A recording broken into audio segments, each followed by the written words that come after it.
Hello guys, welcome to my YouTube channel Gaman study. आज का हमारा टॉपिक रहने वाला है वो प्रवास कटिबंधीय सिद्धांत के ऊपर रहने वाला है कि जो मानव प्रजातियों का विकास हुआ है उसके संदर्भ में एक क्वेश्चन बना था जो ग्रिफिथ टेलर के द्वारा ये सिद्धांत दिया गया था इसके ऊपर। तो हम बात करने वाले हैं कि प्रजातीय विकास किस तरह से हुआ था और ग्रिफिथ टेलर ने इस सिद्धांत का प्रतिपादन क्यों किया गया और इसको पढ़ना क्यों आवश्यक है। तो बीएस सेकंड ईयर में जो आपकी बार इंपॉर्टेंट क्वेश्चन हमने देखे थे इससे पिछले वीडियोज में, जिसमें एक क्लास और हो चुकी है जो मानव पर्यावरण के मध्य संबंधों को बताता है, उसके बारे में हमने पढ़ लिया है। और आज हम पढ़ेंगे प्रवास कटिबंधीय सिद्धांत के ऊपर जो ग्रिफिथ टेलर महोदय के द्वारा दिया गया था। तो इसके ऊपर पढ़ते हैं, यानी इसको हम एक्सप्लेन करते हैं बोर्ड के ऊपर और इसके बाद हम नोट्सों के माध्यम से स्क्रीन के ऊपर पढ़ने का प्रयास करेंगे। तो शुरू करते हैं प्रवास कटिबंधीय सिद्धांत को। तो इस सिद्धांत का प्रतिपादन एक विद्वान हुए हैं जिसका नाम है ग्रिफिथ टेलर। ग्रिफिथ टेलर महोदय ने इस सिद्धांत का प्रतिपादन किया। तो इस सिद्धांत का प्रतिपादन कब किया? तो इस सिद्धांत का प्रतिपादन 1919 में किया। किस आधार पर किया कि जो मानव प्रजातियां हैं विश्व में उनकी उत्पत्ति किस तरह से हुई और उनका उद्गम है वो कहाँ पर था और वो उस स्थान से अलग अलग क्षेत्रों में किस तरह से गई उसके ऊपर बात करेंगे। तो इस सिद्धांत का प्रतिपादन ग्रिफिथ टेलर महोदय के द्वारा 1919 में किया गया और इस सिद्धांत को एक और नाम से जाना जाता है जिसे कटिबंधीय स्तर सिद्धांत कहते हैं। यानी इस सिद्धांत को कटिबंधीय स्तर सिद्धांत के नाम से भी जानते हैं। यानी इसी का दूसरा नाम है कटिबंधीय स्तर सिद्धांत जो ग्रिफिथ टेलर महोदय के द्वारा दिया गया था। तो इस सिद्धांत में कहा गया है कि जो मानव प्रजातियों का उद्गम है, यानी जो मानव प्रजातियों की उत्पत्ति हुई है वो मध्य एशिया में हुई है। कि इसमें ग्रिफिथ टेलर महोदय कहते हैं कि जो मानव प्रजातियां हैं उनकी उत्पत्ति मध्य एशिया से हुई है। जो मध्य एशिया है वहां पे एक क्षेत्र पड़ता है कैस्पियन सागर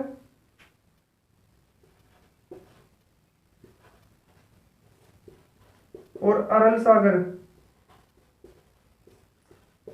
इनके आसपास के क्षेत्रों में जो मानव प्रजातियों की उत्पत्ति हुई है, क्योंकि ये जो प्रजातियां यानी इस जो मानव प्रजातियों का केंद्र है जहां पर मानव प्रजातियों की उत्पत्ति हुई है वो मध्य एशिया में कैस्पियन सागर और अरब सागर के आसपास के क्षेत्रों में बताई जाती है।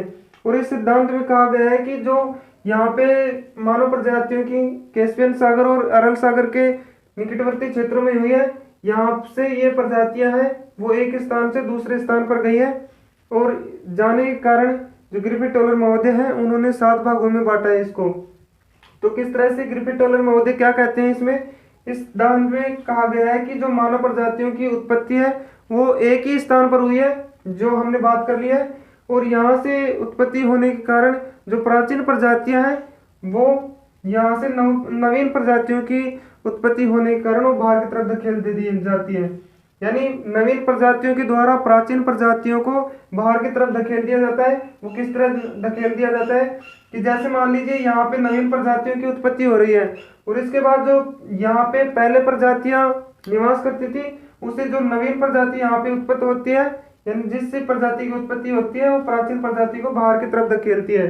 जिस तरह से मान लीजिए ये नवीन प्रजाति है यहाँ पे विकसित हुई, इसके बाद में जो यहाँ पे प्राचीन प्रजाति थी वो बाहर की तरफ धकेल दी जाती है इस तरह से। यानी ये तो नवीन प्रजाति हो गई और ये बाहर की तरफ जो प्राचीन प्रजाति होगी। यानी इसे मान लीजिए 1 नंबर और इसे 2 नंबर, यानी पहले इसकी उत्पत्ति हुई और इसके बाद 2 नंबर इसकी उत्पत्ति हुई। फिर इसके बाद में भी यहाँ पे प्रजाति की उत्पत्ति होगी ना, तो यहाँ पे मान लीजिए 3 नंबर और जो यहाँ पे नवीन प्रजाति उत्पत्ति हुई है वो 2 नंबर को बाहर की तरफ धकेल देती है। और जो 2 नंबर है तो ये प्राचीन प्रजाति से तो नवीन होगी ना, तो इस कारण से ये प्रजाति है ये इस यहाँ पे निवास करने वाली प्रजाति को बाहर की तरफ धकेलती है। एक बार दोबारा समझने का प्रयास कीजिए कि यहाँ पे मान लीजिए कोई नवीन प्रजाति है, वो नवीन प्रजाति प्राचीन प्रजाति को बाहर की तरफ धकेलने का कार्य करती है। जैसे मान लीजिए ये कोई 1 नंबर प्रजाति है, यहाँ पे मानव का विकास हो रहा है या मानव की उत्पत्ति हो रही है। यहाँ पे उत्पत्ति होने के बाद इसके बाद भी तो नवीन प्रजाति की उत्पत्ति होगी ना, तो वो प्रजाति है वो प्राचीन प्रजाति को जो यहाँ पे निवास कर रही है उस प्रजाति को बाहर की तरफ धकेल देगी, यानी यहाँ से बाहर निकाल देगी। समझे ना। और इसके बाद जो मानव प्रजाति विकसित होगी या जिस प्रजाति का उद्भव होगा वो प्रजाति भी इसे बाहर की तरफ धकेल देगी, यानी नवीन प्रजाति है वो इसे बाहर की तरफ धकेलेगी और ये प्रजाति इसे बाहर की तरफ धकेलेगी। यानी इस तरह से मानव प्रजातियों का पूरे विश्व में विकास हुआ है और उसे जो ग्रिफिथ टेलर महोदय है वो 7 भागों में बांटकर अध्ययन किया जाता है, यानी इन प्रजातियों को 7 भागों में बांटा है। तो हम उन 7 प्रजातियों के बारे में एक एक करके बात करेंगे।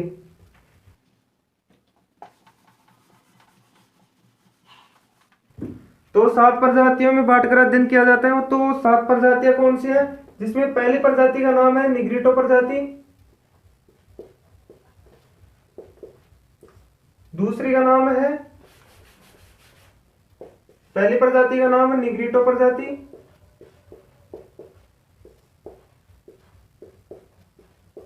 दूसरी का नाम है निग्रो, तीसरी का नाम है ऑस्ट्रेलॉइड, चौथी का नाम है भूमध्य सागरीय प्रजाति,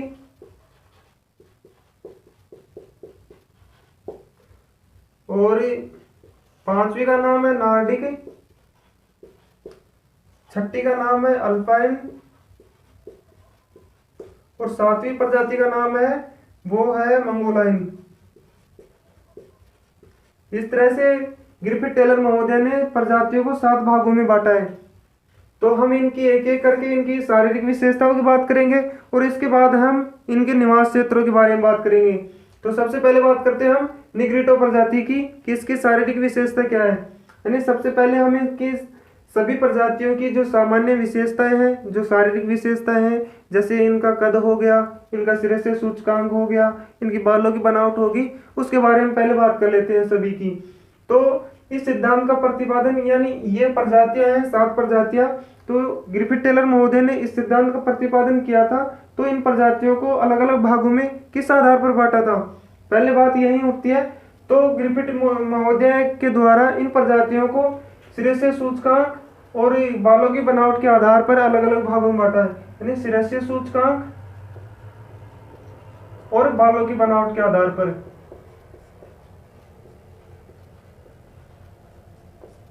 पर इन प्रजातियों को अलग अलग भागों में बांटकर अध्ययन किया। तो हम बात करते हैं सबसे पहले इन प्रजातियों की शारीरिक विशेषता की। तो जो निग्रिटो प्रजाति है, इस प्रजाति का जो कद होता है, यानी इनकी जो शरीर की लंबाई होती है वो छोटी पाई जाती है, और जो जो ये प्रजातियां विकसित होती हैं वैसे वैसे इन प्रजातियों की जो कद होता है, यानी शरीर की लंबाई होती है, वो बढ़ती जाती है। तो सबसे पहले निग्रिटो प्रजाति होगी तो उसका कद छोटा होगा, यानी सबसे पहले जिस प्रजाति का विकास हुआ उस प्रजाति का जो कद है वो छोटा पाया जाता है, यानी इस प्रजाति का कद है वो छोटा है। और इसके बाद में जिस प्रजाति का विकास हुआ उस प्रजाति का नाम है निग्रो प्रजाति, तो इसका कद है वो थोड़ा लंबा पाया जाएगा, यानी इसका कद लंबा पाया जाएगा। और इसके बाद जिस प्रजाति का उद्भव होगा उसका नाम है ऑस्ट्रेलॉइड प्रजाति, जो ऑस्ट्रेलिया महाद्वीप में विकसित हुई थी। तो इस प्रजाति का जो कद है वो भी लंबा पाया जाएगा, यानी जैसे जैसे प्रजातियां विकास होगा वैसे वैसे इनकी जो शरीर की लंबाई है वो भी बढ़ती जाएगी। जैसे भूमध्य सागरीय प्रजाति है तो इसका जो सिर की लंबाई है वो लंबे पाए जाते हैं, यानी इनका सिर है वो लंबा पाया जाता है, यानी शरीर के साथ इनका सिर भी लंबा होता जाता है। इसके बाद इसकी जो नॉर्डिक प्रजाति है इसका भी लंबा सिर पाया जाता है। इसके बाद जो अल्पाइन प्रजाति है इनका जो सिर है वो मध्यम पाया जाता है। इसके बाद मंगोलाइन प्रजाति है, इसका सिर भी थोड़ा चौड़ा पाया जाता है। तो इस तरह से इनका सिर है उसके आधार पर इन प्रजातियों को बांटा, और यहाँ पे इनके कद के आधार पर, यानी इनका कद है वैसे बढ़ता हुआ इनके सिर की भी लंबाई बढ़ती जाती है। तो इस तरह से ये बात होगी इनकी सिर की, यानी इनके शरीर की, कि इनकी लंबाई के बारे में। इसके बाद हम बात करते हैं इनके सिरे से सूचकांक की, कि इनके सिरे से सूचकांक के आधार पर किस तरह से बांटा। तो जो निग्रिटो प्रजाति है उसका सिरे से सूचकांक माना जाता है 68 से लेकर के 70 तक, यानी निग्रिटो प्रजाति का सिरे से सूचकांक 68 से लेकर और 70 तक माना जाता है। इसके बाद जो निग्रो प्रजाति होगी उसका सिरे से सूचकांक होगा 70 से लेकर 72 तक, इस तरह से। और जो ऑस्ट्रेलॉइड प्रजाति है वो होगी 72 से 72 से 74 तक होगी। इसके बाद जो दूसरी प्रजाति आएगी वो भूमध्य सागरीय प्रजाति, तो इसका होगा 75 से लेकर 77 तक। इसके बाद जिस प्रजाति का विकास होगा नार्डिक प्रजाति, इसका श्रेष्ठ सूचकांक होगा 78 से, इस प्रजाति का 78 से 82 तक होगा श्रेष्ठ सूचकांक। और अल्पाइन प्रजाति है, इसका श्रेष्ठ सूचकांक 82 से लेकर के 85 तक होगा। और मंगोलाइन प्रजाति है, सबसे लास्ट में जिस प्रजाति का विकास होगा वो मंगोलाइन प्रजाति है, सबसे नवीन प्रजाति है वो मंगोलाइन प्रजाति है, इसका श्रेष्ठ सूचकांक 85 से लेकर 90 तक होता है। तो इस तरह से श्रेष्ठ सूचकांक की बात कर लिए। तो श्रेष्ठ सूचकांक किस आधार पर निकाला जाता है? तो श्रेष्ठ सूचकांक निकालने का सूत्र है सिर की लंबाई बटे में सिर की चौड़ाई और इंटू 100। यानी हमारा जो शरीर है वो सिर है, जैसे माथा, इसकी जो लंबाई और चौड़ाई इंटू 100 में करके और इसका श्रेष्ठ सूचकांक निकाला जाता है, जिससे इन प्रजातियों को अलग अलग भागों में बांटा है। किसने? ग्रिफिथ टेलर महोदय ने। इसके बाद बालों की बनावट के आधार पर बांटा है, तो हम इसके बालों के बारे में बात कर लेते हैं कि इसके जो शरीर के बाल हैं वो किस तरह के पाए जाते हैं। तो सबसे पहले बात करते हैं निग्रिटो प्रजाति। यह प्रजाति सबसे प्राचीन है, तो हम भी बात समझ सकते हैं कि सबसे प्राचीन होने के कारण इनके बाल हैं वो घुंघराले से, यानी जंगली होने के कारण इनके बाल हैं वो घुंघराले होंगे। तो इस प्रजाति के जो बाल हैं घुंघराले एवं छल्लेदार हैं। तो आप भी जानते हैं कि ये इन प्रजातियों के बाल हैं वो घुंघराले होने के साथ, यानी प्रजाति के बाल है घुंघराले होंगे तो छल्लेदार तो होंगे, यानी वो बाल है वो अपने शरीर में यानी अपने माथे में ही आपस में घूमेंगे, जिस कारण इसे छल्लेदार कहा जाता है। इसके बाद में निग्रो प्रजाति है, इसके बाल हैं थोड़े लंबे पाए जाते हैं, घुंघराले पाए जाते हैं लेकिन छल्लेदार नहीं पाए जाते हैं, थोड़ी लंबाई होती है इनके बालों की। तो इनके जो बाल हैं वो लंबे पाए जाते हैं, किसके? निग्रो प्रजाति के। इसके बाद में जो ऑस्ट्रेलाइड प्रजाति है उसके बाल भी लहरदार पाए जाते हैं लेकिन घुंघराले पाए जाते हैं। इसके आगे इस प्रजाति के बाल भी लहरदार पाए जाते हैं। इस तरह होते होते इन प्रजातियों की जो बाल है वो घुंघराले लहरदार होते होते यहाँ तक आते आते जो मंगोलाइन प्रजाति है, इस प्रजाति के जो बाल है वो बहुत कम होते हैं, यानी शरीर पर बाल बहुत कम, और ये बाल हैं वो सीधे पाए जाते हैं। आप देखते होंगे कि जो चीन वाले हैं उनके बाल किस तरह के होते हैं, तो इस तरह के मंगोलाइन प्रजाति के बाल भी वो होते हैं। ये बात हो गई इनकी सामान्य विशेषताओं की, और इनको है ना हम नोट्सों के माध्यम से स्क्रीन पे पढ़ेंगे। तो यह हमने सामान्य बात की है जो इनमें कॉमन है। तो ये बात हो गई इनकी शरीर की, यानी श्रेष्ठ सूचकांक वगैरह और बालों की बनावट के आधार पर इन प्रजातियों को बांटा गया है उस आधार पर। और हम बात करेंगे अब इनके निवास क्षेत्र के ऊपर।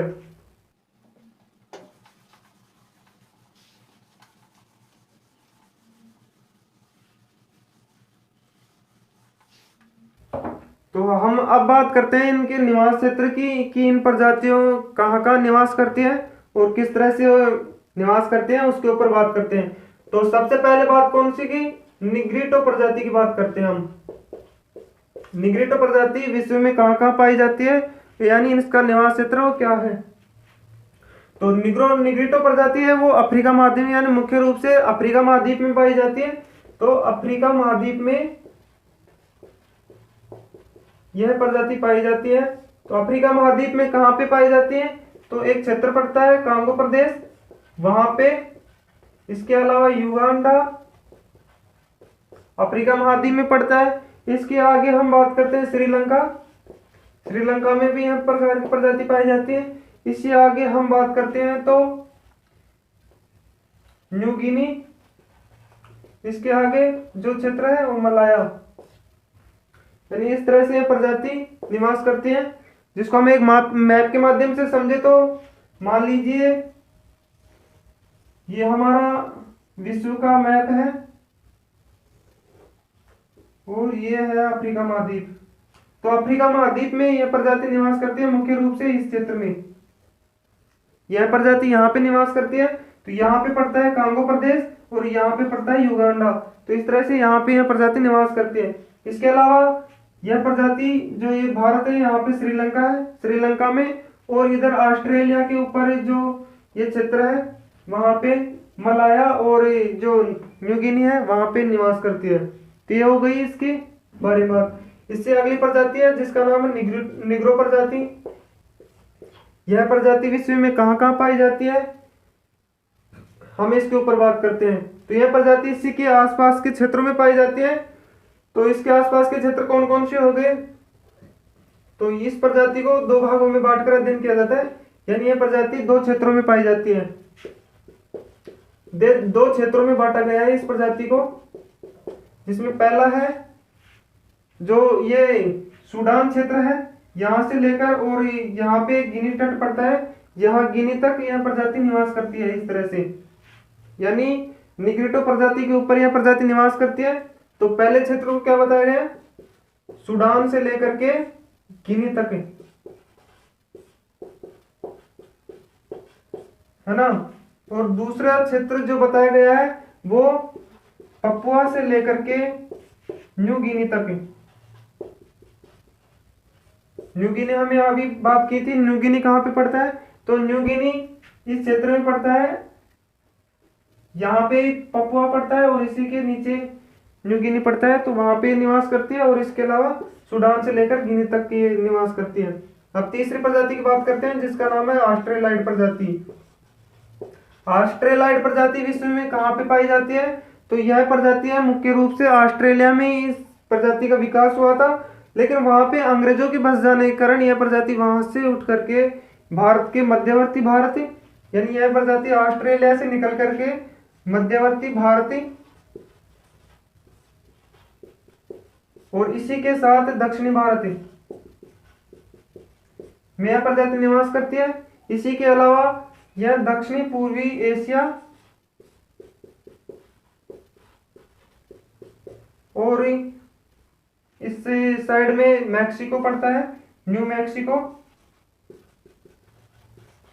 वहां पे यह प्रजाति निवास करती है। इसके अलावा हम चौथी बात करते हैं जो भूमध्य सागरीय प्रजाति है उसके बारे में, कि भूमध्य सागरीय प्रजाति विश्व में कहाँ पे पाई जाती है। तो जो भूमध्य सागरीय प्रजाति है वो भूमध्य सागर के आसपास के क्षेत्रों में ही निवास करती है।